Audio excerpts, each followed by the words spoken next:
Et dans les shoppings, on s'attend à ce que la foule soit au rendez-vous et on a complètement revu là aussi la circulation de la clientèle. C'est un véritable casse-tête, il faut le dire, au niveau de l'organisation. On va retrouver Vanessa L'Huillier devant City 2. Bonsoir Vanessa, City 2 où les clients seront soumis à des règles très strictes.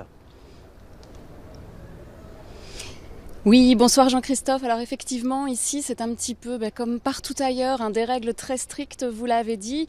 Tout d'abord, le City 2, il faut savoir que c'est à peu près 40 000 visiteurs quotidiens habituellement.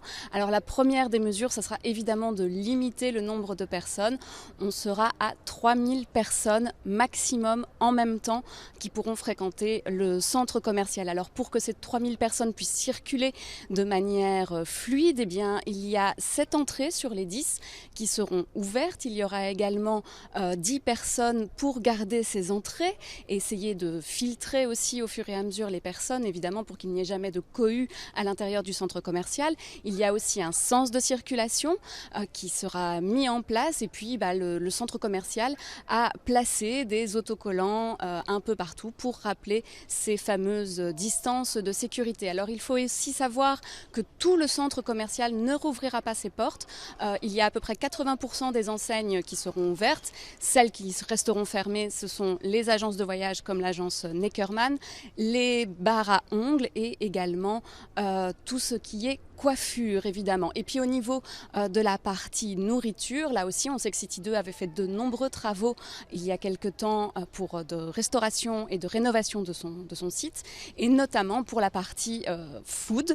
Et bien là ce sont simplement 4 échoppes qui seront disponibles et qui vendront donc des produits uniquement à emporter. Toutes les zones où on peut d'habitude s'asseoir seront aussi fermées pour éviter que les personnes ne stagnent.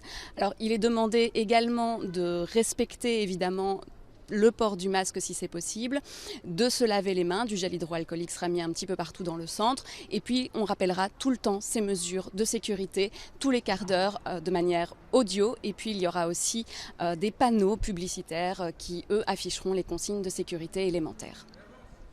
Merci pour toutes ces explications, Vanessa. Alors, vous l'avez déjà aperçu sur les images, des dispositions particulières ont été prises également à la rue Neuve. Des barrières nadars ont été installées tout le long de l'artère afin d'éviter que les badauds ne puissent la traverser et donc empêcher ainsi les croisements. Un sens de circulation sera mis en place. Il ne sera donc plus possible de faire demi-tour n'importe où. Et puis, un peu comme partout, des distances seront imposées à l'entrée de chaque magasin.